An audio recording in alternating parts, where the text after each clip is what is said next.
Good evening, Davey. What the hell have you been touching? Stop that. Right. Hello, how you doing? That wasn't me. Wasn't it me? No, I was touchdown. Yeah, Not I. How are you getting on? I am doing okay. Yep, yourself? Yeah, I absolutely brilliant. Yeah, I've had a good weekend. I've been down at Keith Festival playing this weekend. You see Keith? Keith. I went to see Keith. You know, I had an absolutely fantastic time.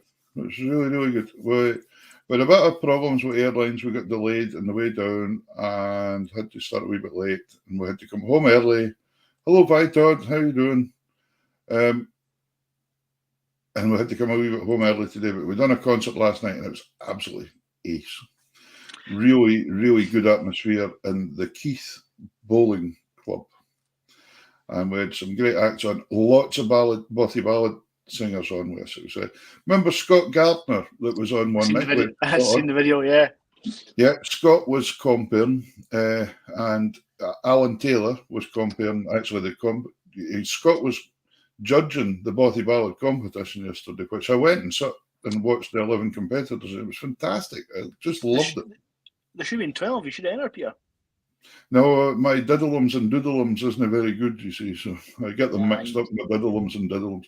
But the thing was, I couldn't get over what these guys were all competing against each other, guys and girls, but the friendliness, the whole crack was just amazing. And like when one's up competing, all the rest are joining in with the choruses and singing along as well. It's just fantastic. And to see people all singing again in public and things and having fun was just kind of rather brilliant. So we had nice to see we had quite a big folk singer in Dundee yesterday, actually. Oh, who did you have? It's a guy called Noel Gallagher and the High Flying Birds. Noel Gallagher, yeah. I think he's Irish descent, Noel Gallagher. He's a brother, Liam Gallagher. But did he ken Bonnie Dundee? That's the thing. I don't even think he knew where he was, to be honest. Yeah. Oh, well, that's cool. But the thing was, so we're at Keith, so a huge thank you so much to the Keith Festival Committee, actually, for getting Andy and me to come down. Even though I think the only reason they got us was because we were cheaper than Phil Cunningham and Ali Dane. But there we go. So. And drink less. And we drink a lot. Yes, a lot less. And but so we had a fantastic time. Absolutely brilliant. But big shout out. And Bothy Ballads, in my mind, is just fantastic. No, I had seen it on television and that, but I had never seen it in real life. And Shona Donaldson won it yesterday. Shona, Paul Anderson's wife, Shona. So that's not surprising at all. Oh, what a singer. What a singer. And how they remember all these words, I have no idea. It's amazing. Something else. So. They write on their hands. No, possibly. But listen, I've managed to get a wee track, Andy and me playing. This was our last set last night at we'd only do a 25-minute spot in the concert or something. And we thought, we'll just have some fun. Now, I've got my friend Brian Johnson to thank for this. Brian and his wife were down from Shetland, actually, and he put this up today. I don't know what he was doing when he was filming, because it looks like he was in a boat in a force 10 gale. He is a lighthouse keeper, so maybe that's got something to do with it. But he should be steady then. It was to give everybody the idea of it being live. So listen, can I just say Ali Meek was on there? Did you see that there, Davey? I did, yes. Can we wish Ali all the best? Yes. He is currently residing in a hospital bed. Yeah. You take care, Ali, man. We're looking after your brother, and we want to see you back sometime soon. Aye. Look after yourself and let us know how you're getting on. And nice that you've tuned in to see us tonight. So, Peter, can you tell us what the tunes are on this set? I think I can, actually. The first one is called Sweet Biddy Daily, or Cherish the Ladies, some people call it. Yeah. No, that one, yeah. The second tune is called The South End. That was by Willie Hunter. It's a jig. The third one is The Humours of Glendart. That's the third one. So that's 3 jigs. That's a jig that's about some humours in Glendart. Glendart? I would imagine it's Ireland, I would think, somewhere. Then we go into some reels. The first one's Spootus Scary, a Shetland tune by the late Ian Burns.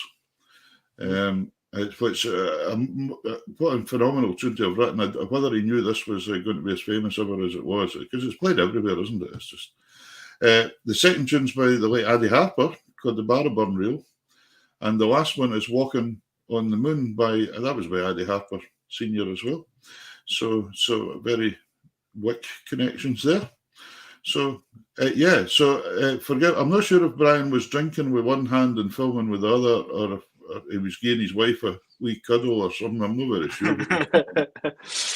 but anyway, thanks to Brian, and it was great to see him and Hazel doing. And Edna Jaffrey, remember Edna that comes on sometimes and says, Edna was sitting right in the front row, and she didn't ken that I had worked out who she was, so we went and said hello. And she was just delighted to see. It was great fun to see all these folk, meeting lots of folk that were doing the shows, and it was just great. So nice to meet folk in person.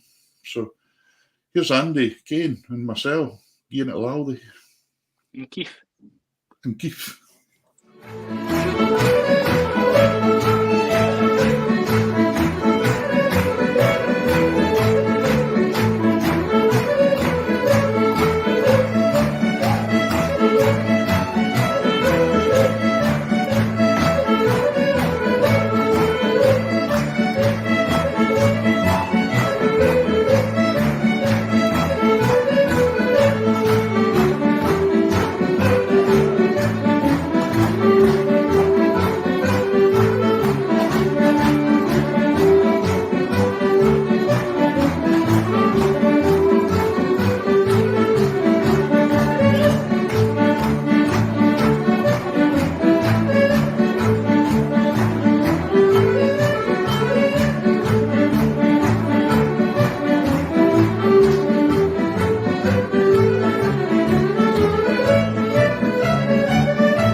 Good fun. Do you have to practice the mistakes? No, I try. You practice covering them up. Ah. That's the idea. So you don't practice very often then? Well, the Kenwan folk say, "Oh, it's what you leave out. It's not what you put in." I can live with that. I can live with it all out. Listen, this is Starting Tunes, ladies and gentlemen. Thank you very much for joining us tonight. An amazing amount of people watching tonight, actually, the most for quite a few weeks. So it's fantastic. Great to have you on. We've got two phenomenal guests for you tonight. For ending you watching the show, the way we work this show is we bring on a couple of superstar guests for you, and they do not disappoint tonight. No, we bring on a couple of superstar guests, and if they're not available, we get people like the guests tonight. Yeah, we get somebody else. But we always get somebody. And no, absolutely. This is the way it works. I see a lot of new people. Let us know where you are in the world, please, folks. Let us know where you are, because it looks like there's people joining us, new people all over the place.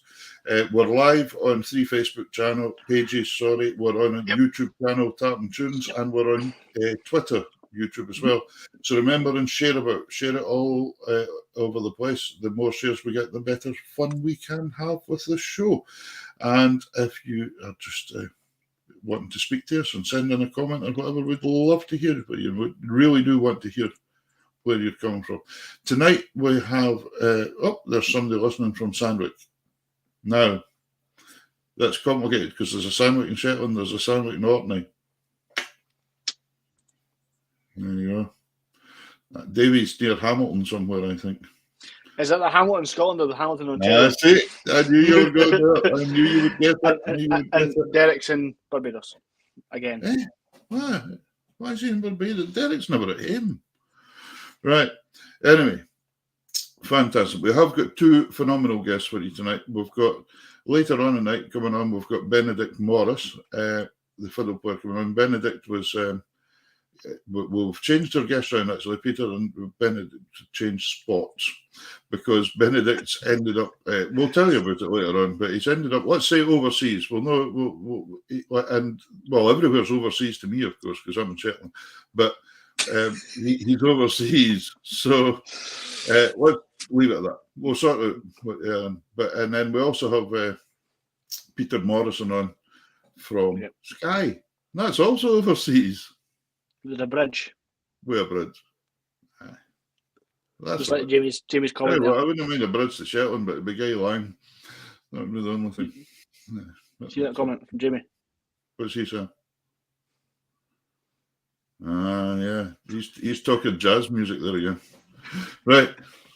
Okay. Here we go. Right. Who have we got coming on? Tell us. We have one of the most well-known pipers in a rock band. Heavy rock, folk rock. A band that's been going since techno, dance, Fast and Furious. Yeah. Just bloody good, really. Yeah. And he shares a surname with our previous guest. Oh, yeah. Don't think related, though. No. What previous guest? May I introduce you, Mr. Peter Morrison? Hello, Peter. Nice. How's it going? Brilliant. How are you? Quite an introduction there. We do like to. Absolutely delighted to have you on the show. It's so nice when we get fellows like yourself giving up a wee bit of time to come on and do the show and speak. What's it like over there in Scotland today? Yeah, over there. I don't know. He's the only one there. Are you in a civilized place as well, Peter? Are you? Yeah, I'm well off the mainland. No, he's in Shetland. Got a decent amount of water between you and the rest of the riffraff. Yes, quite. Even a good bit between Orkney and here, it's fine. It's not fun. Like you said, the riffraff. Yeah, and if you go the other way, we're speaking Norwegian, so that's a bit it. Gosh, there's a lot of folks saying hello to Peter already. So there we go. There's folks. There's Mary in California. That's fantastic. Peter, it's absolutely brilliant to have you on the show. Obviously, we're going to speak about your musical career a wee bit tonight. which I can mind back to going up to Skye originally when I was talking to you before the show there a number of years ago. Peatbog Faeries, obviously you're working with the Peatbogs very much so most of the time, and we were just blathering about that because originally you were a ceilidh band, weren't you, to begin with?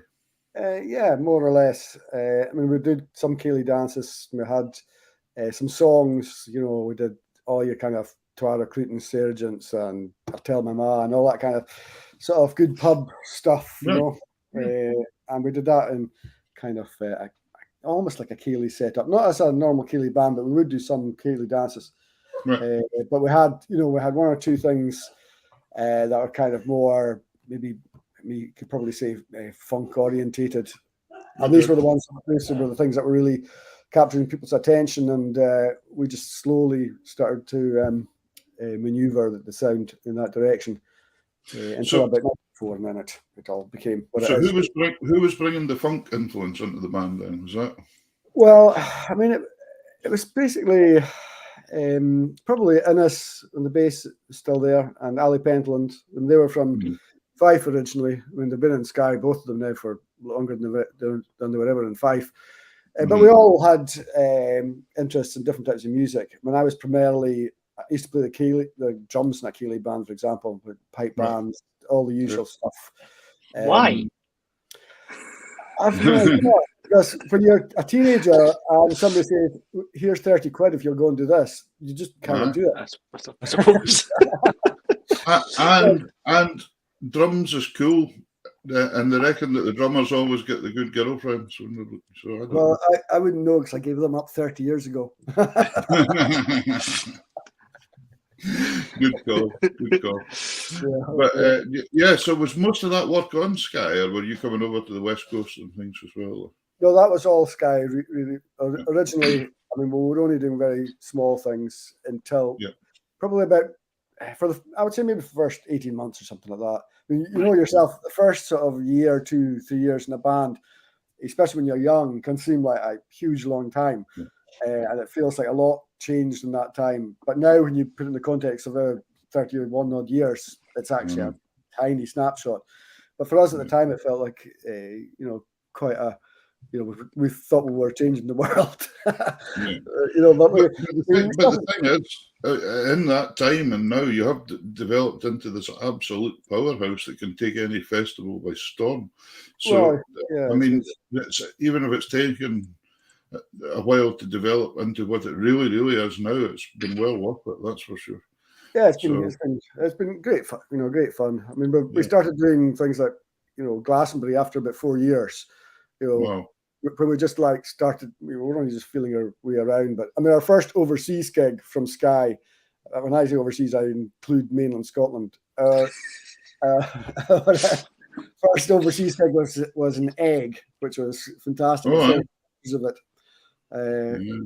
It's probably 28 years ago, 29 years ago. Wow. Which was brilliant. But I mean, once we did our sort of album with Green Tracks, that's when it was same time as Sugar Nifty did Venus and Tweeds. Yeah, that was the first one. And we did Milwaukee. And at that time, both the bands started going out to all these festivals. Brilliant. It's just been so good. Yeah. We are going to have a wee video track, folks, at home. And Davey, what are we having first? We are having Folk Police. No. Played that every gig we've ever played since we were a ceilidh band at any rate. But something, David? The police go in the middle of our set last night as well. Sting? No. I hope we came in the right place and not after 3 bars or something. Yeah, I was thinking, wait a minute, we've only played one set and somebody's phoned the police and they've arrived already. This is great. Well, that would probably be the Folk Police going, Brilliant. Crowds tears. So let's have a listen to Peatbogs in full flow. Here we go.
Classic. I'm lucky enough to see that. Seen that live in 2006 at the Reading Rooms in Dundee. Oh my God, that's a while ago. Yeah. Sticky floors back then. Oh yeah, I think I remember that gig, actually. Yeah, jeez. Yeah, that was when Adam was playing with you. Yeah, that would be right. Yeah. Was the brass with him in there? Were they? Was that right? Yeah. Yep. Good gig. Good gig. See, the thing that blows me away there is the energy that is coming off that stage and just feeding into that crowd. Oh, well, we dram. It's amazing what I can do. But I'll tell you what, no, but what a transformation from what you're just saying is just a kind of Cayley band to putting on a show like that on stage. I mean, that's a lot of hard work. That's not easy to do that. You have obviously sat down though and went, yeah, we're going to do this and we're going to do it properly. We're going to be professional about this and we are going to put on a show. And that's what you're doing there, which is it's a lot of hard work that people don't see the behind the scenes things that's going on there, you know.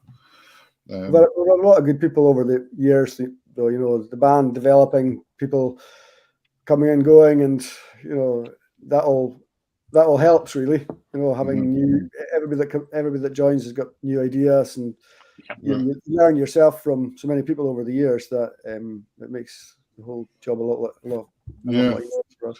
Yeah. I think one of the things that's fantastic about the band as well is it made traditional music and appeal to the younger generation again. And that was so important. And I mean, nobody's knocking the traditional music that we've got because the traditional music's where it all came from. Well, exactly. When our band, you know, I mean, the folk that play the trad in it, myself, Ross, Innes Watson now, Adam, Peter, all the people that played trad, you know, that's our main thing, is playing traditional music, which we love. This is a separate thing, and but the trad part of it is incredibly important to us. I mean, I wouldn't describe Peatbog as a trad band, obviously not, but you know, we owe an awful lot to traditional music. Yeah, absolutely. That's it. And I also feel you have to, you know, there's a market out there. We need to appeal to young people. What's the point in having young people playing music but no audience? There's no point in that. So we have to be creative, and you guys have done that. It's just hand over foot. You've just been creative all the time and come up with new things. And did you ever find that there was people that you had kind of stumbling blocks along the way? Sometimes that you got folk going, "Hey, that's not right to do it that way." Or... I mean, there would have been people, but to be honest, we didn't really pay any attention. Good. That's you know, I mean, when you're a young band, I think maybe you're maybe sensitive to criticism, so you tend not to look for it. You just avoid it and look for the good stuff. Play what you know. And I've had the odd bad review and things over the years of people who just weren't into it. But you know, that's the thing. If you actually look at everybody's individual taste at music, if you think of the amount of music that you actually don't like, you think, well, you know, like, I mean, there's certain forms of music I just don't like, and you know, and in reality, the people who like traditional music, it's a tiny wee amount of people, but it's enough to make us a lot happy, you know. It's enough to Scottish and Irish and people like us, you know. There's enough of a scene to keep people dancing, and you know. It's funny when you say, you get the critics, but you don't. But I remember we had Fred Morrison on the show one night, and I remember Fred telling us about going to compete or something like that, a championship or something. One of the senior players of their day decided to give Fred some advice, to which Fred said, "I just wish he'd stop speaking so I could just get on with what I was trying to do." It was quite amazing. Yeah. But it was good. Listen, we've got another wee track coming this time. De Berlin. Tell us a wee bit about this. Well, De Berlin is it's a trad project. It's myself and Seamus McLennan, the bouzouki player from the next village, Harlish, over the other side of the water from me here. We've been playing together for 20 years, doing in various bands. Bramax being a particular famous one locally here. But we've been hosting sessions together for about 20 years and stuff. and Ross Cooper, who you'll know very well from Shetland yourself. Good pal of mine. Yeah, known him since he was a little boy, since he was in short breeks. He still is in short breeks. Yeah, he's not that bad. So the Berlin is like we do mostly old Skye, some of our own tunes, but the rest of it is virtually all old Skye tunes, Rasa tunes, and Shetland tunes. So we're trying to. The Berlin is basically refers to the da from Shetland. Because my mum said da Berlin, but there's 3 of you in it. She was thinking da as in 2 in Gaelic. The da comes from Shetland, and the Berlin is the two bowed boat we had here. I mean, even now there's still a few about, but they're basically derived from the Viking longships, and people used them for raiding, all sorts of stuff, even fishing here at Benedict Skye. And that was kind of joined up the 2 islands. So that's where the Berlin comes from. So I think, if I'm not mistaken, you're going to play the tunes from the kitchen. Yes. Yeah, that was. I mean, the Berlin had played. We actually played an Egg 3 years ago, just before the lockdown and stuff like that. And it was the first time we'd played an Egg, or had played an Egg, since that Peatbog gig I mentioned to you all that time ago. You know, and we had a fantastic time, but little did we know that was the last time we were going to play for best part of 2.5 years. Yeah. And that the thing I sent you, the video of my kitchen, was, I thought, well, see, we sent you a polished like Peatbog thing from somebody with an actual camera. We thought, no, let's show them what happens in the other end of the scale. So that was our first time together since lockdown. And it was the first time I've been playing while drunk since COVID, which is a different skill altogether. So me and Seamus and Ross just got around the table. We had to do some sort of wee TV thing a few days later, so we had to try and practice, and we thought, let's have a few drams and let's record it and see what comes out. And then you were telling us earlier you've just had COVID again, so you're going to have to go and have more drams. I know. I was away with. Had a fantastic weekend there. Right enough, we were playing near Elgin, and Session 9 were playing as well. So we all ended up back in Peatbog. Had a few caravans, and Session 9 and us playing till 4 o'clock in the morning. Just absolutely fantastic. First time we've had a real big night with another band like that since lockdown. So it was fantastic. So and COVID this time only lasted about 2 days, so it was a fair swap, I thought. Great. Yeah, fair enough. Here we go. Let's go to the kitchen. So, yes. 1, 2.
jigs.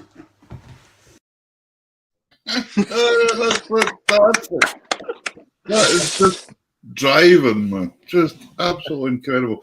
Ladies and gentlemen, this starting tunes. We've got a great guest here tonight, Peter Morrison from Skye, a member of the Peatbog Faeries and various other groups as we're speaking about. But please remember to share, folks. It's fantastic to see so many people online tonight. It's just absolutely fantastic. Mary says, wow. Yeah, it is wow. So, Peter, that's a great point. The whistle playing, did that come after piping or? Yeah, I learned it. I actually learned the whistle while I was in the Peatbogs to replace the drums. Right. I was playing a bit of drums at the start of the Peatbogs and other things, but the way it developed, you know, I was obviously more in the pipes, and the whistle, obviously, the pipes are kind of limited to start with. I mean, back then there wasn't really much in the way of bore pipes and small pipes and stuff like that. So if you're a big piper, it kind of really limited you. So I started learning the whistle and just taught myself basically over the years. Wow, good plan.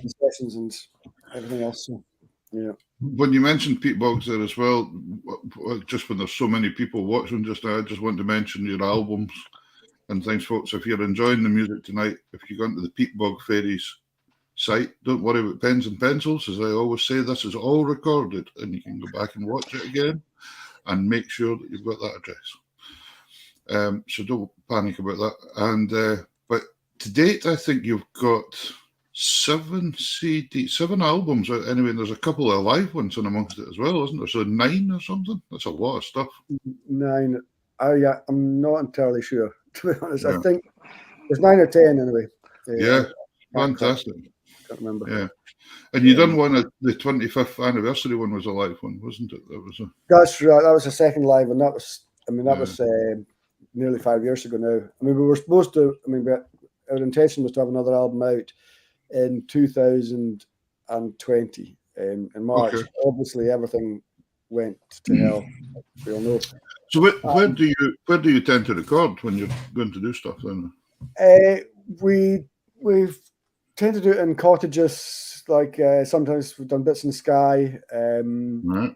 The last couple of studio ones, we used to go to Ardnamurchan, where Graham, the keyboard player, was living, and we just hire a place for a long weekend, get lots of food and a couple of cans in, and make a weekend of it. Record what we could, and then we'd get a producer involved. This time, I think we're going to maybe do it different. We're doing a lot kind of online swapping stuff over Dropbox and that. But I think we might go into a studio in Glasgow. We've got somebody lined up. Right. We're doing.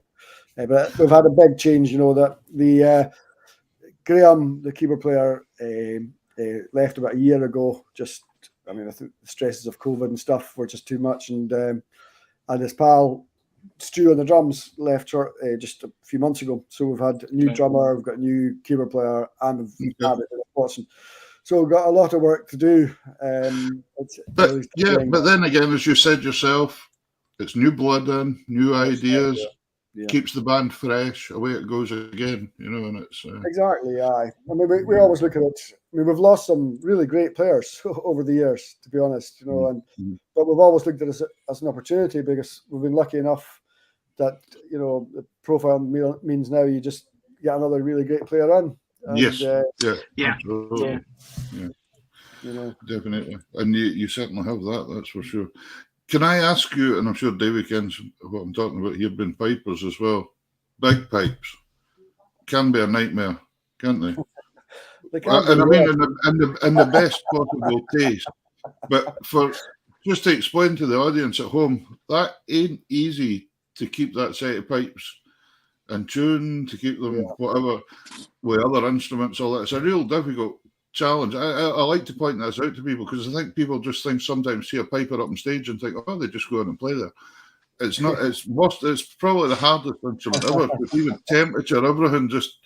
And I mean, you're going into a hot dance club environment nearly some nights. Do you find how do you keep your pipes going?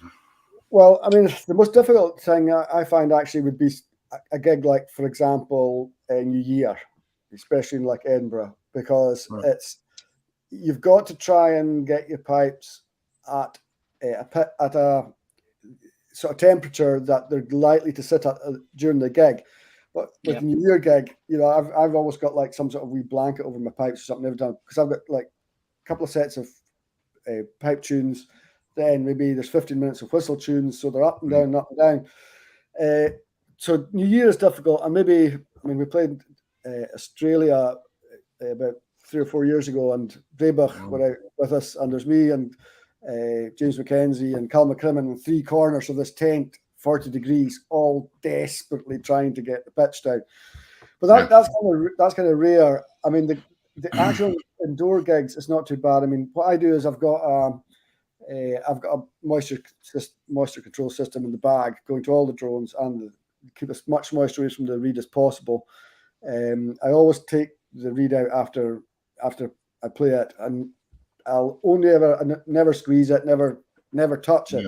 Apart from maybe at the night, I'll just blow warm air into it and maybe touch it with my tongue, and that's all I do. I try and interfere with the reed as little as possible, and just maybe have it. I'll play it like every 5 minutes, 10 minutes apart for maybe half an hour before the gig, if that's possible. Sometimes it's not even possible. And then I'll just leave them. I won't try and fiddle, because I think they'll probably settle to that. It's just one of these things you've got to learn down the years, but not fiddling is one of the biggest keys. Not squeezing the reed, not trying to make it easier. You've got to have that ready way before you get to the gig. Yeah, that's it. Like you're saying, if you're jumping from pipe set to whistle set and back to pipe set, they are going to settle. You are going to kind of need to do something to them to keep them at a steady temperature and kind of pitch. So I wouldn't be surprised if you've got a hot water bottle sitting on top of your pipes as well. Space blanket on the top of it.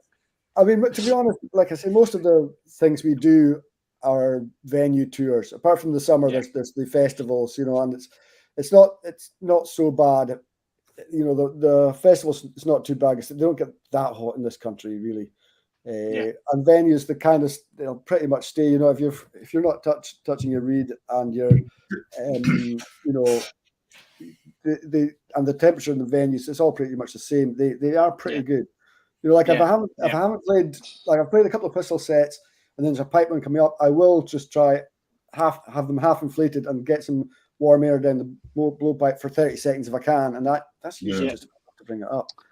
Well, I remember when you mentioned Australia there, we had Mark Saul on from Australia that night talking. Remember he was talking about putting ice cubes in the bag, that sort of stuff. They were putting ice cubes in wee bags of ice into the bag before they played and all this kind of stuff. It was just. We don't know we're living here in Scotland, compared to some parts of North America and Australia when they've got all these pipe bands and they're coming over and their pipes are immediately dipping by 20 cents as soon as they come across the pond.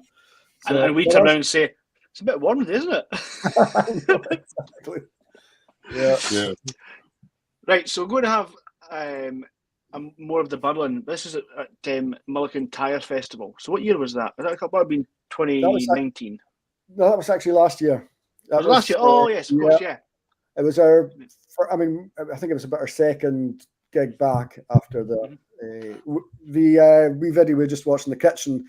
That was maybe about a month before, and we did a small TV show of 2 or 3 tracks, and then we did a wee gig in the Skye, and that was our first sort of full gig back. So it was great. We felt the rust, I can tell you that, but it was fantastic fun. The energy brought us through, having not played for a wee while.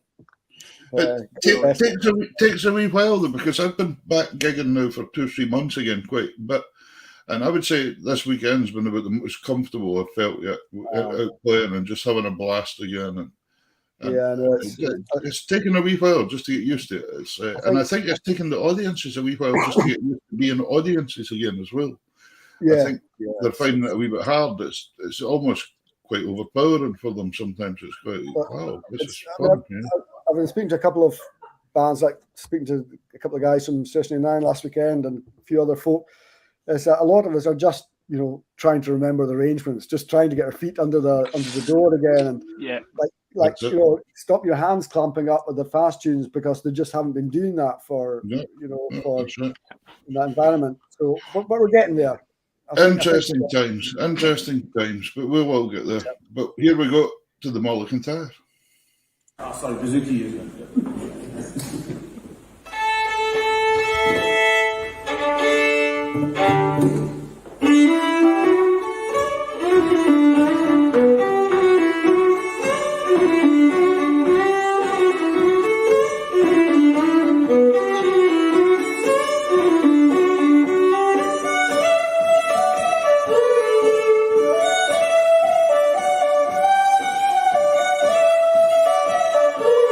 Thank you.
love that sound. What's that tune called again?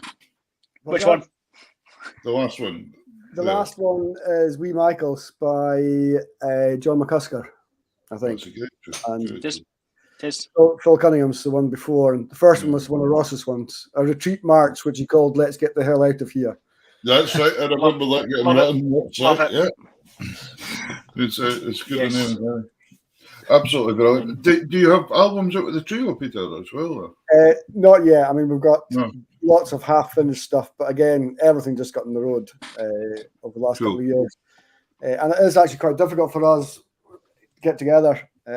People are just so busy, and Ross is busy with other things, and I'm busy with it's a long-term project. But yeah, we will. I mean, I hope you do, because I'll be certainly purchasing one of them, because it's a great drive. I love it. Yes. What plans, Peter, have you got for the year? I mean, obviously, the next couple of months is mostly, in fact, most of this year is really trying to get the Peatbogs back in motion. Really, we've got brand new drummer. He's only played, I think, 4 gigs.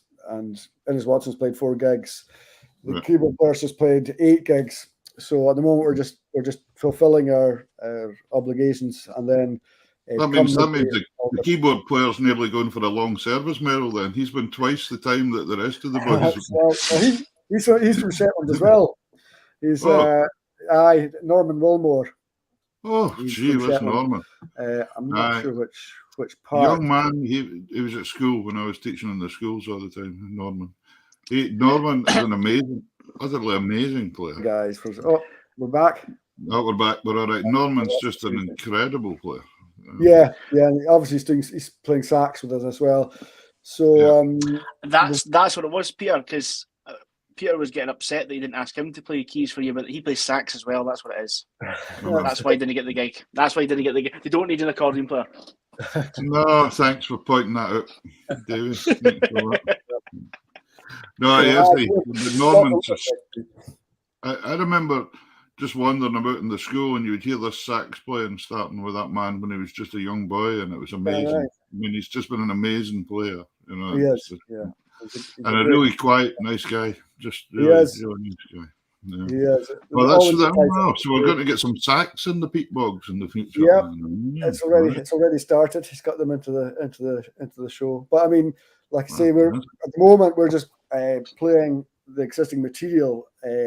But when you get new people, it's really important that they get an opportunity to new tracks with their own individual styles and their own input. So that's what we'll basically be doing over the next few months. I mean, we've got so much. I've got so many sessions and duo gigs and trio gigs through this summer.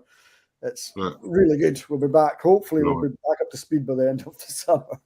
So. Well, remember, ladies and gentlemen at home, if you want to go on, Peatbog Faeries has got a fantastic website. I've viewed it a few times myself, and it's really very straightforward to follow.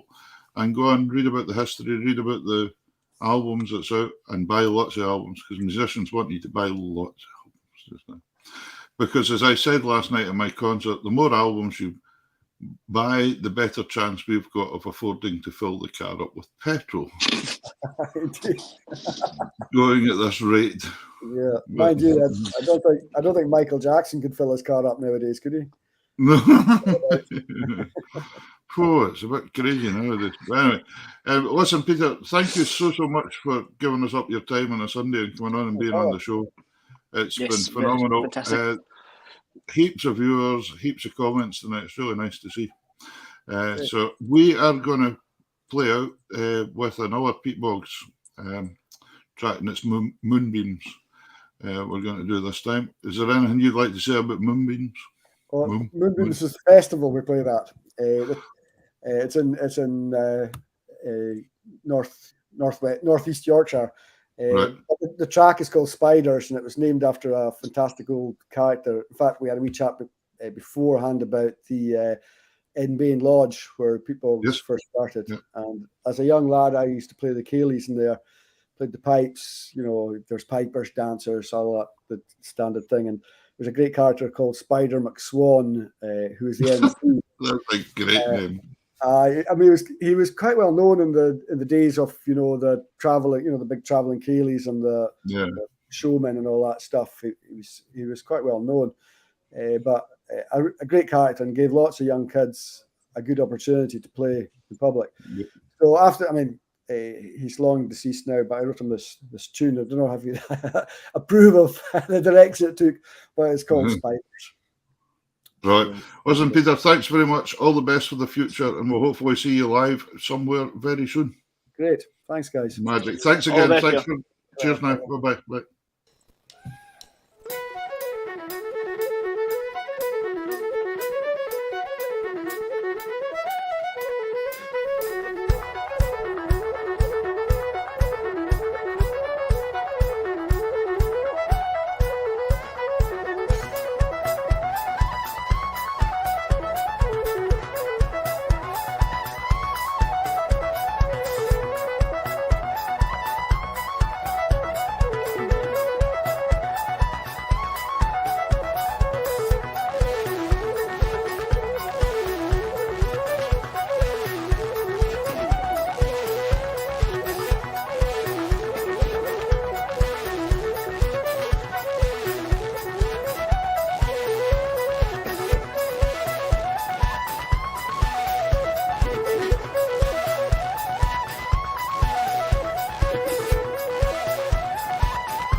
much indeed. Thank you.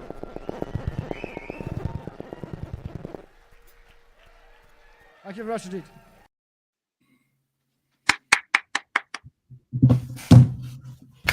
Utterly brilliant. Utterly brilliant. I'm doing two things here at once now. That was a fantastic interview with Peter. And we're lining up our next guest as we speak. And He's ready by the looks of it. I think he is. Listen, Yes. he's having great fun. We've been waiting to get this young man on the show for quite a time, but a huge thank to Peter there. This young man is from Airdrie in Lanarkshire. And he's There's not many Bothy ballad singers from Airdrie, is there? No, there's not many Bothy ballad singers at all, but this man's very, very good. I think he won the Airdrie Open Championship when he was 7 years old or something, singing The Weatherman or something, which was a sea shanty. The Weatherman, but apparently the judges didn't know the difference between a shanty and a Bothy ballad, so it worked out all right. So, but then he got fed up with that, and then he took up the fiddle. So, ladies and gentlemen, I just want to bring on the one and only Benedict Morris. Hello, man. How's it going, lads? I'm good. How's it going? Yeah, not bad at all. What's that? Say that Philadelphia International. Yes, it's a bit of a long story. So I'm currently waiting on a flight back home, and I'm in Philadelphia. My flight's not for another 2 hours, but I was over here. This is actually a connecting flight to go home. I was in Milwaukee for the opening of a new dance show called Ashling, funded by the American Company of Irish Dance, and they contacted myself to compose the music for it. So this was the opening weekend, the first shows, and so they very kindly flew us out. So I'm on my way home. That's why I'm in Philadelphia. Well, ladies and gentlemen, who can say we don't bring you international stars? I mean, this is it. We bring you the best of the crop every time. Benedict, I saw you 2 weeks ago in Orkney, and we met up and had a few good blethers. And then this is fantastic. I'm so glad you can join us from Philadelphia. I think that's up. So you're actually in the airport. Yes, actually in the airport. I wouldn't have missed it for the world. Wouldn't have missed it for the world. I'm looking forward to this chat for ages. This is brilliant. Just utterly brilliant. Loving it. So there you go, folks. Remember, please share all over the world. There are probably people in that part of America actually watching this. You're probably closer to Benedict just now than we are. In fact, David, I'm never very close to any of our guests up in Shetland. I'm usually miles away anyway. So, but anyway, listen, I think, can we have a wee track here? I think we'll have a wee track and then we'll get you back. And please don't go away or get arrested or anything like that in the airport or something like that. I'll do my best. I can't promise anything, but I'll do my best. Yeah, but we'll see what happens. Just to keep it very quick, in 2019, Benedict was the winner of the Young Trad Award. And on the back of that, he then played at Proms in the Park in Glasgow. So we're going to have the Velocity from Proms in the Park 2019. That's what we're opening up with. Is that the Bothy Ballad one? No, that's later on. All right. That's live. They're all Bothy ballads. They're all Bothy that's ballads. Live. He's doing that one live from Philadelphia. Here we go.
Man, that is incredible. That he got a bigger cheer than I got at Keith's Folk Festival last night.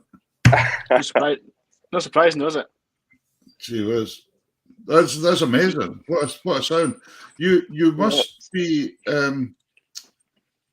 you like to be involved with bands and with big sounds, because I'd never heard Tara live until last week.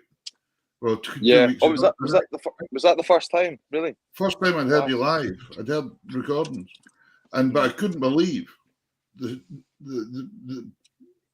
what you guys done on stage. Just the actual size of sound that comes out of 3 people is unbelievable.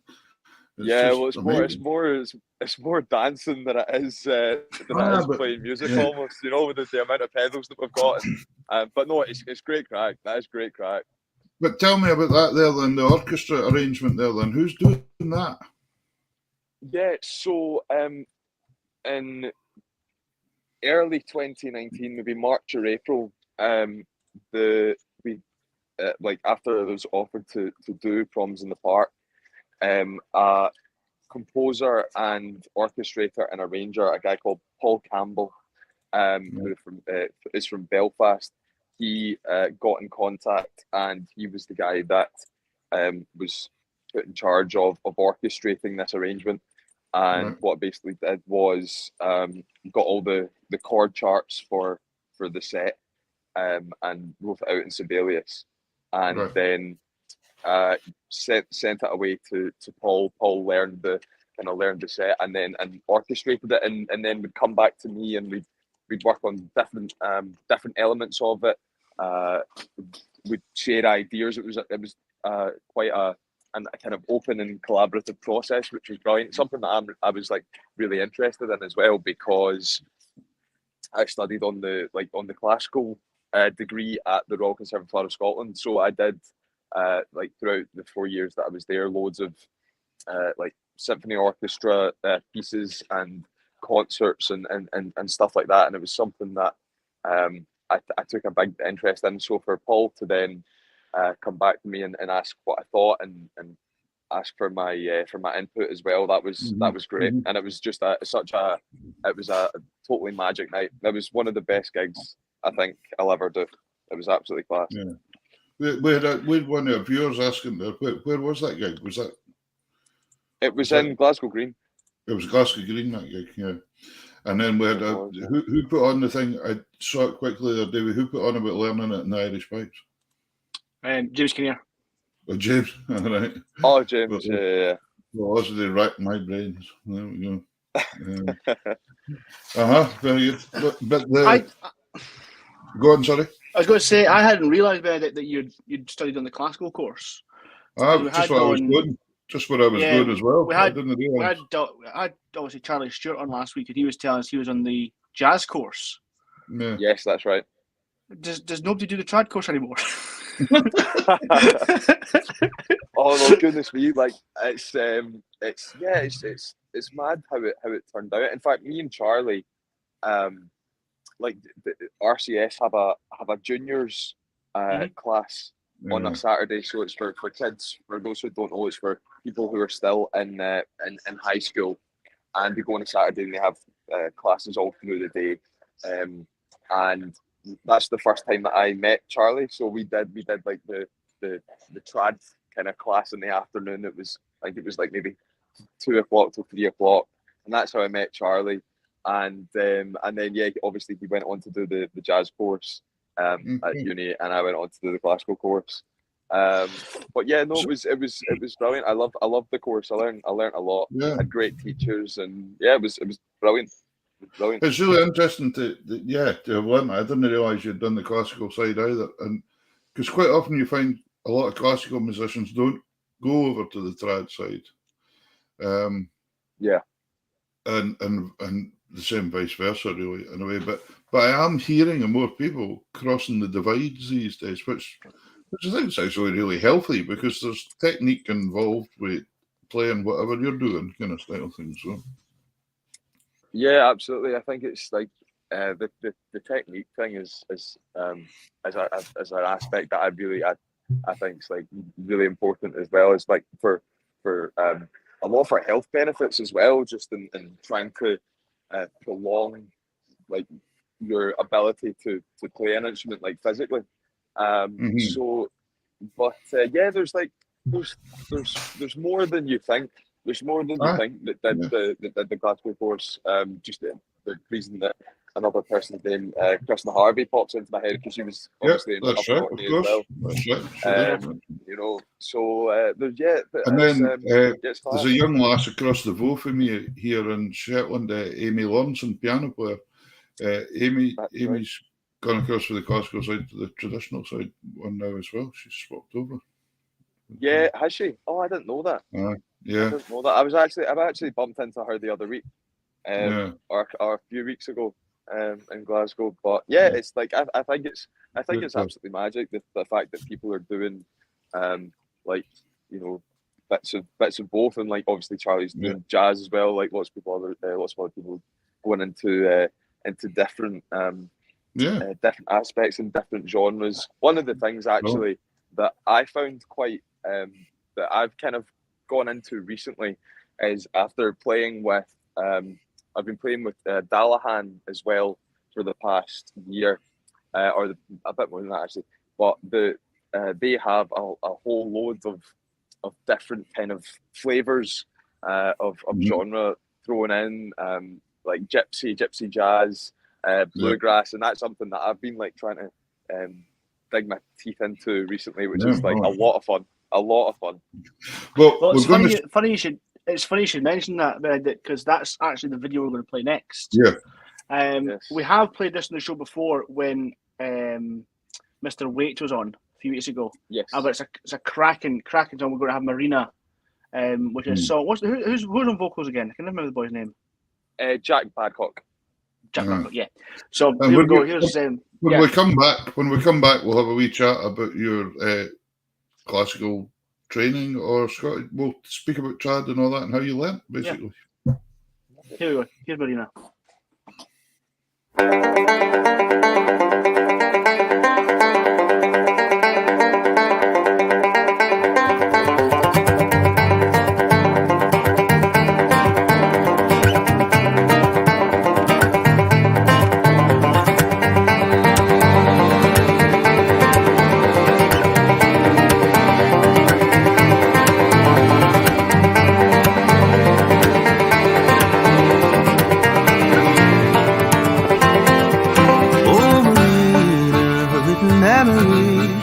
If I'd ever seen her, place it at her feet. Oh, Marina, married to deceit, to be his deceiver was her living deed. Oh, how she tore the world anew and came alive, as Cortez put the fire in her eyes. It wasn't human, but the devil in disguise.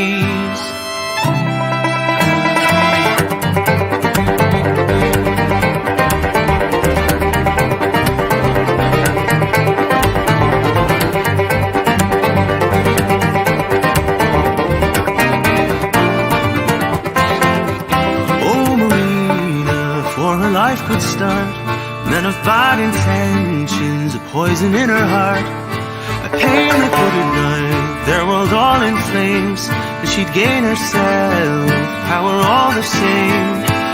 Oh, how she tore the world anew and came alive, as Cortez put the fire in her eyes. He wasn't human, but the devil in disguise. How she tore the world anew and came alive, as Cortez put the fire in her eyes. It wasn't human, but the devil in disguise.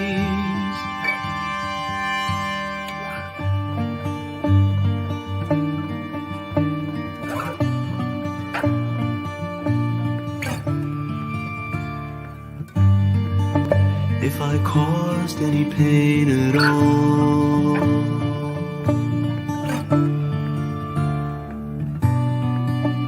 know that I only meant the fall of one time.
fantastic. Still love that song.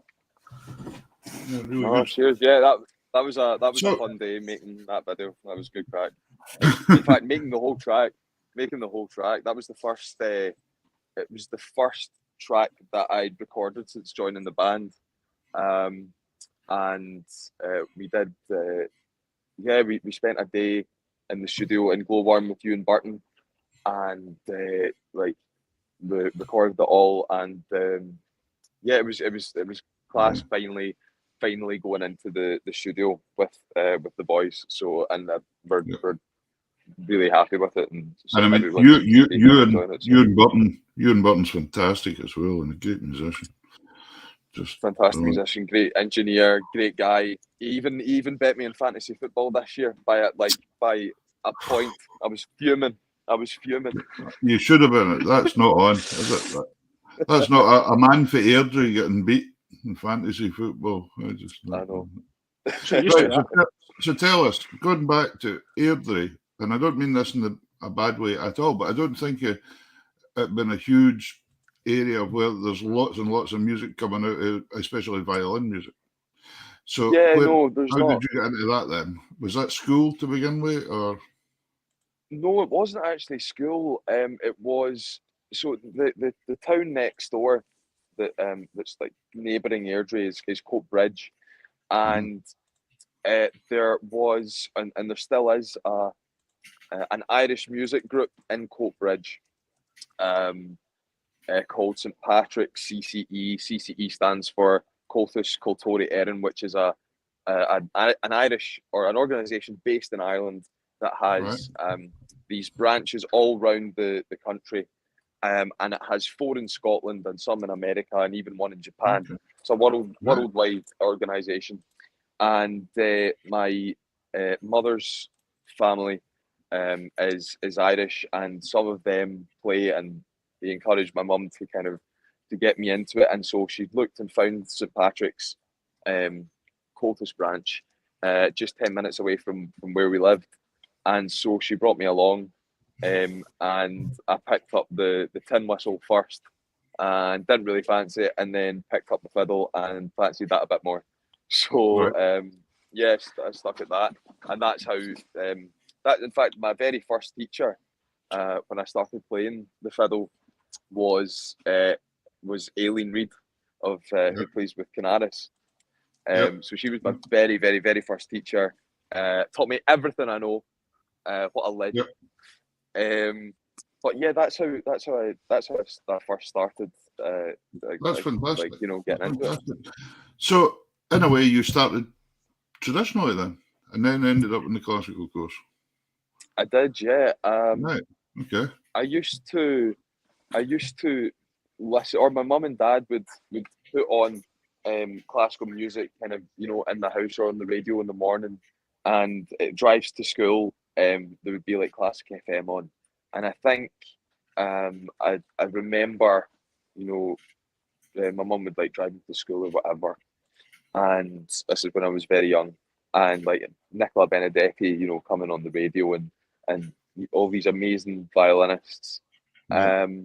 And then got into it a bit more. I started going for lessons privately before I went to the junior conservatoire, or junior academy as it was back then.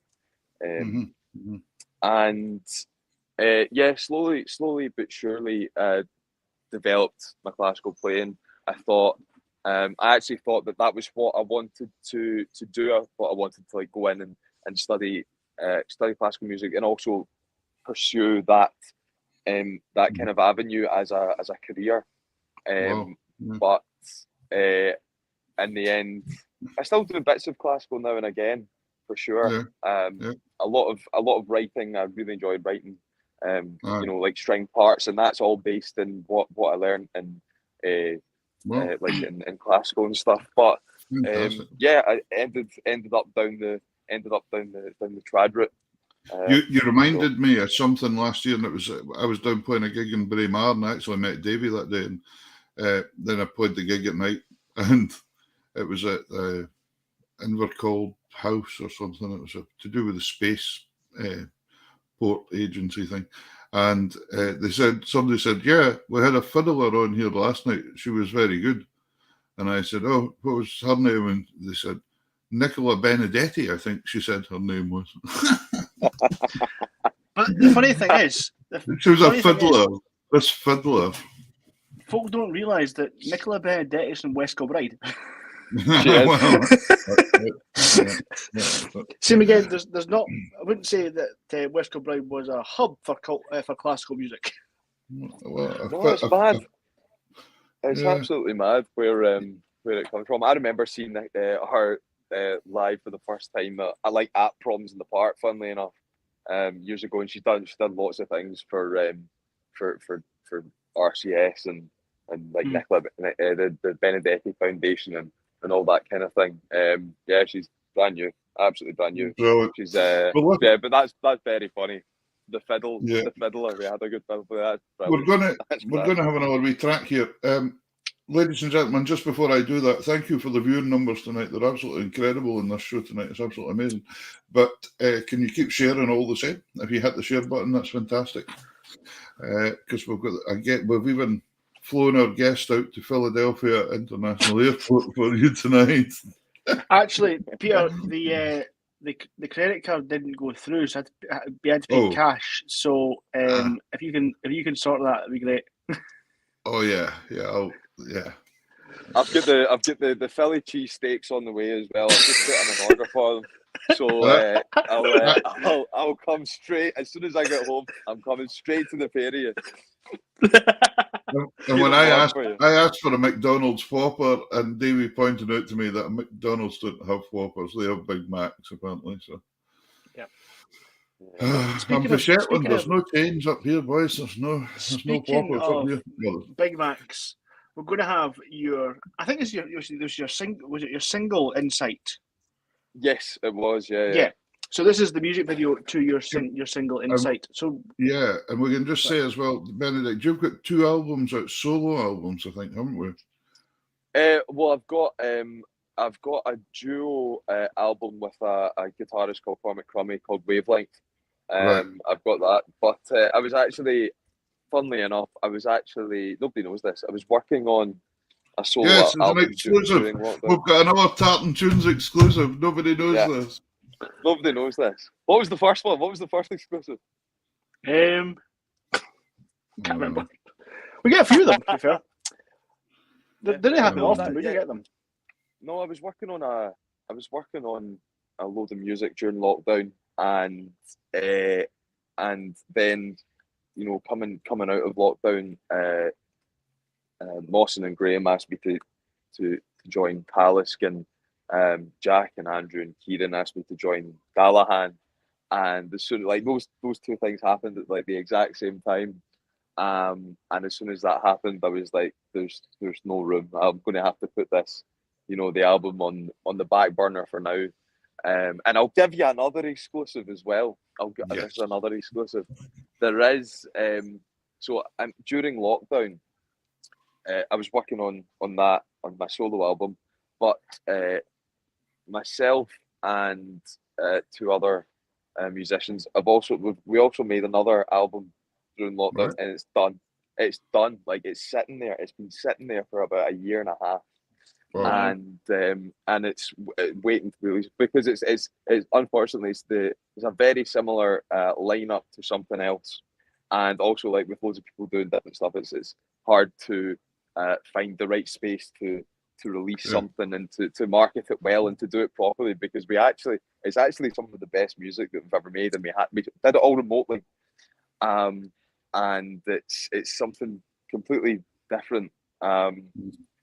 But we want to be able to release it properly, and we just haven't had the right situation to do that. But it's there's something. There'll be something on the way.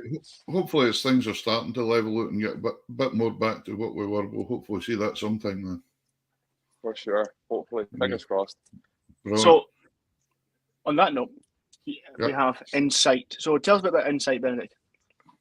So, Insight was another a track that I wrote during lockdown about 2 years ago. I released it at the start of 2020, I think.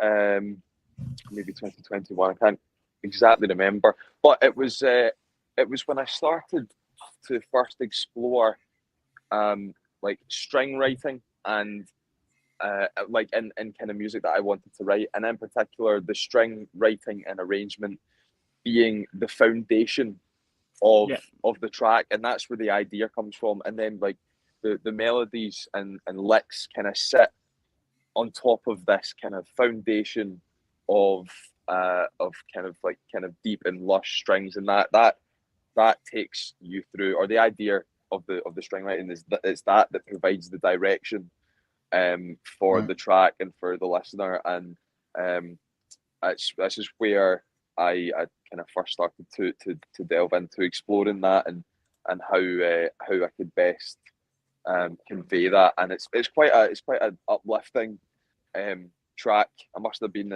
got out the right side of the bed that day when I was writing it, because it is quite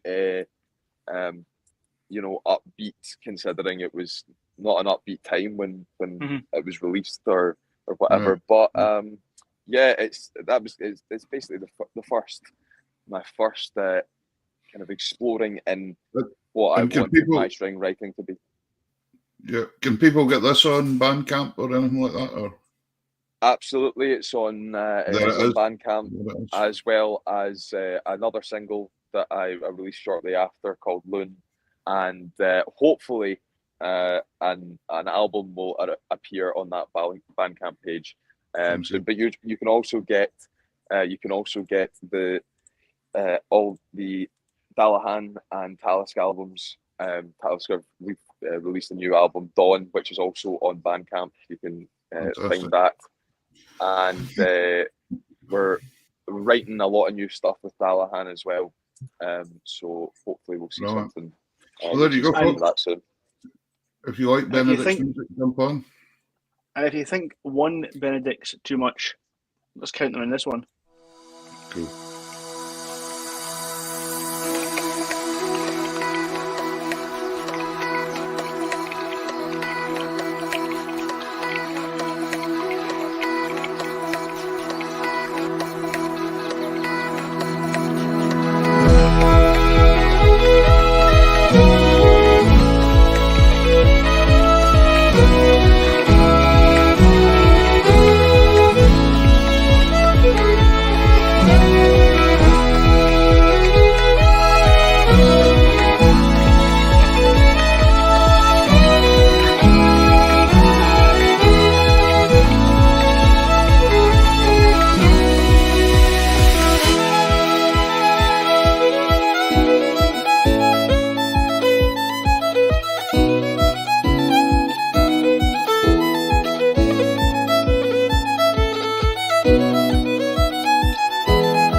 I'm going to Brilliant. I'll download that. That's absolutely gorgeous. Thanks very much. I absolutely What love is the that? ambience. See the ambience that you're getting there with all the strings lying in the bottom is just unbelievable. Yeah, This is there was a beautiful. lot of string lines and stuff like that that I had to record, and I actually used different fiddles to try and make the to try and get it rich, and I've used the same when if you're ever recording strings and you don't have the people to do it, but you get multiple fiddles. Gosh, And you've just said something that I'd never thought about in my life, actually, using different instruments to do. Because they're going to have slightly different tones, aren't they? If you use the same instrument for everyone you've got. Yeah, exactly. And now If we use the same, it cancels each other. It cancels the sound wave out 'cause it's the exact same, and it sounds weird. And now that's where Peter's excuse for having so many accordions will come in when Karen asks. He goes, "Oh, I need it for recording different sounds." And yeah, I'm going to use that with my wife because my wife's going, "Why are all these accordions hanging about here all the time?" So that's going to be it. That's going to be the answer. Yeah, that's the one. I'll be like, well, you want me to be creative, so I'm going to have. Some people think it should be against the law to have one accordion. Never mind 9. So that's how it goes. But if she asked you to move them, just like it can't be done. It cannot be done. Yeah. Right. So what plans have we got for the future then, Benedict? Apart from getting home tonight from Philadelphia International Airport somewhere. Yes. Apart from getting home, well, I'm actually not getting. I'm not getting home. Where am I? I'm flying to Dublin first. I need to get another flight. Then from Dublin to Glasgow. So I'll see you tomorrow morning. But with the Philly cheesesteaks, they'll still be hot. I'll do my best. And but no, what else is going on? We're in the. Can I say this? Yeah, we're in the studio with Dallahan on Tuesday. We're in again, so that'll be fun. And on Friday, so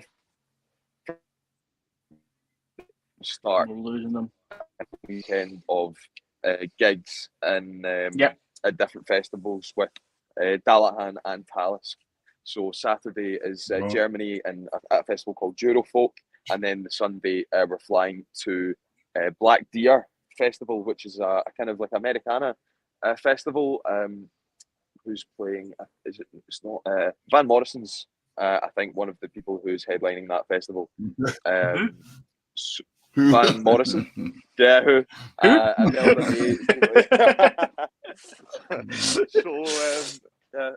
So that'll be the crack on Sunday, and then I think we're pretty fortunate to be quite busy this summer in terms of between the band. It's kind of worked out well. So I think it's most weekends we're away. One of the highlights I think will be both the Guinness Festival in Switzerland, Callahan, and then we're doing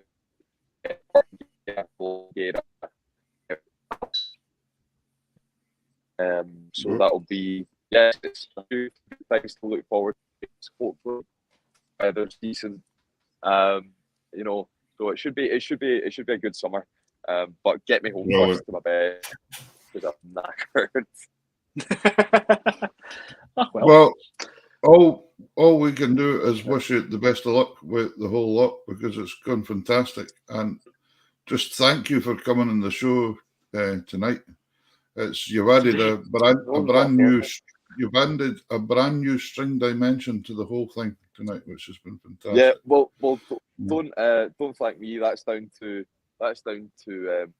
the American company of Irish Dance that have flown me out here. I must give them a massive shout out. They asked us to. It's the reason that I'm here right now. They asked me to come and write the music. They actually saw that video, the Proms video that you boys kindly played earlier, and from that and a couple other videos, then got in contact to ask us to write the show, and it was the first time I'd ever done anything of this length. Yeah. The show is about 85 minutes or something, 85, 90 minutes. It's a lot of material. And do you know what? Which would not fly back home. There was no interval. Okay. It ran straight through. So when do you eat ice cream then? Drinks for half time. Exactly. No ice cream at half time. No ordering your drinks for half time. Like we were sitting there before the show started with like three glasses each, you know. Just to last us, and those 3 glasses were done within the first 20 minutes. So no, but it was an absolute Benedict, what's the show called? What's the show called? So the show is called Aisling, AISLING, and it's funded and ran by the American company of Irish dance, AMCO. Okay. And the show premiered in Wisconsin, in Sheboygan, Milwaukee, and another place as well. And they're going to Chicago at the weekend, in Illinois, and hopefully we'll be taking the tour. We'll be taking the show worldwide. So hopefully this will be the first of many. And you never know. The people involved with the show and who have been involved in the production, building it from scratch, have done the most terrific job. And because for a lot of them, it's their first show, it's their first creation, their first time dancing or dancing the show, for example, stuff like this. So it's absolutely amazing, and hopefully it'll be the first of many. Well done, Davey. There, Davey's just. Is it 4 W's at the beginning? Just it's 3 W's. Don't you start. We'll let you off. One, Davey. But Davey's running that website already. So, folks, there you go. If you want a wee look at what Benedict's been writing for and the show, and jump on board and go and see it or whatever, that would be fantastic. Yeah, hopefully, I'm sure they'll take it to. The goal would be to take it to Ireland. Obviously, it's American funded and everything, but I'm sure the two people who are the creative directors are a pair called Shane McAvinci and Paula Golding, and they are former Riverdance dancers. You know, the Riverdance alumni, and they've come together to make this show called Aisling. And hopefully I'm sure they'd love to take it back to Ireland, and hopefully like Scotland, England, Wales and Europe as well. So hopefully. Well, I think we're ready for another new big show like that to come along. We've not had one for a while, so it'd be good. Yeah, hopefully. It'd be really brilliant. Listen, Benedict, we're going to love you and leave you and let you go away and get your Philly steak sandwich. And yes, thank you very much. Before you get in the next thing, we're going to finish off with a Talisk track tonight. Which, as I say, I saw you guys playing at Orkney and just taking the place to pieces. It was just incredible. It was a brilliant. The gigs up there in Orkney were absolutely class. We loved it. It was one of our that was at the end of our UK tour as well. So to round that off at Orkney Folk Festival with those gigs was absolutely brilliant. We loved it. And of course, as well, No Mosi isn't lacking in energy at any point in time when he's on stage. Never.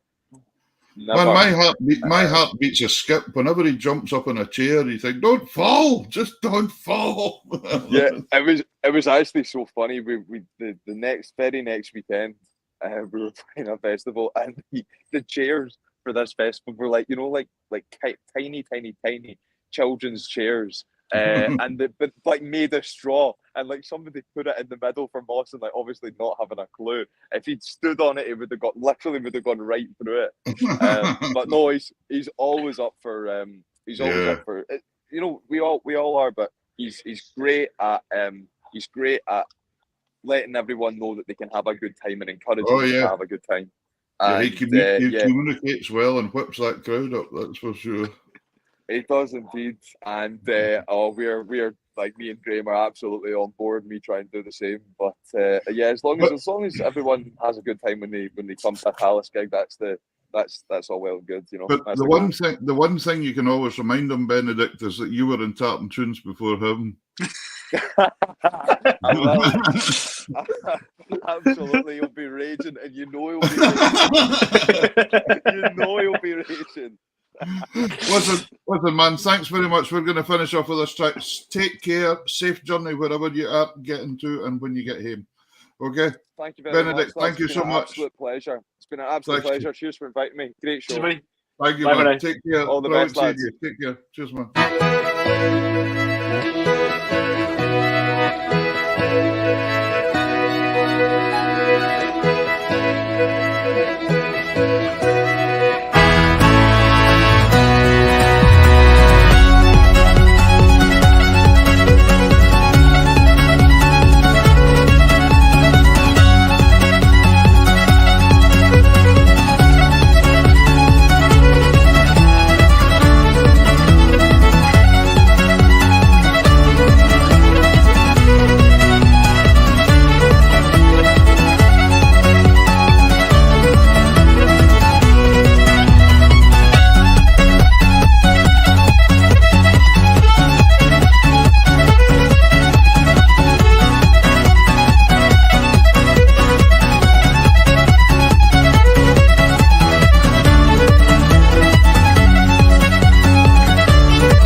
Awesome.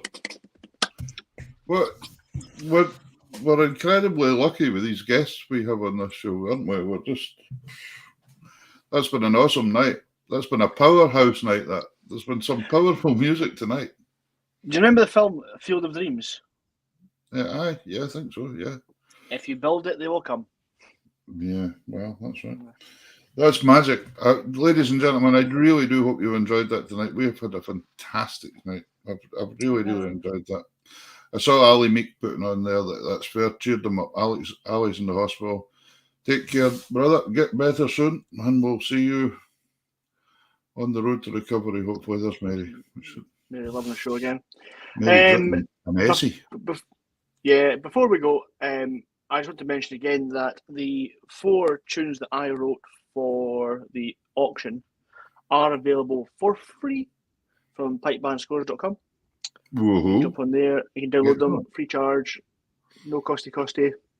So yeah, just a reminder of that. And I hope everyone got theirs that I sent out at the beginning of the week. They were all sent out, so hopefully they'll be there. I've been called worse. Yeah. Awesome. That was brilliant. Next week, our guests. Yes. We've got a couple of brilliant guests again. I need to get the name right because it's rude otherwise.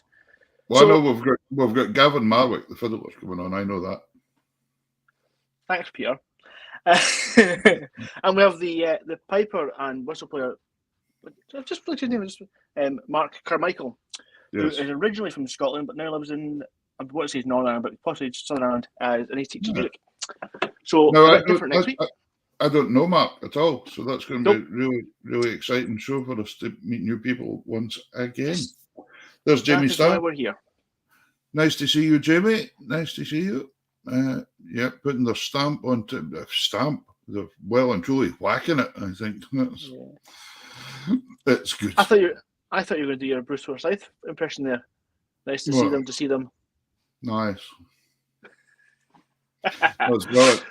I still think we should get Jamie Starr on the show some night. I might speak to Jamie because he's a piper but a coach driver that takes tourists all over Scotland. I think that must be an incredibly interesting job. We'll get him to sing the Celtic Clippy. Yeah, he can sing the Celtic Clippy. Yeah, that's it. That's what the 3 Bothy ballad play. Geordie Morrison and Joe Aitken and Alan Taylor were all Geordie Morrison. They were all singing the Celtic Clippy last night. That was quite good. After up, Deeder will boil your header, will punch your ticket twice. That's the one. Yeah. So anyway, folks, enough blathering. I'm away to get a sleep because I've been playing at a festival all weekend and flown home and all that kind of stuff. Sleeps for the week. Anyway, Ali, go for a sleep. Hope to see you next week. You all take care. Same to you, Davey, and the family.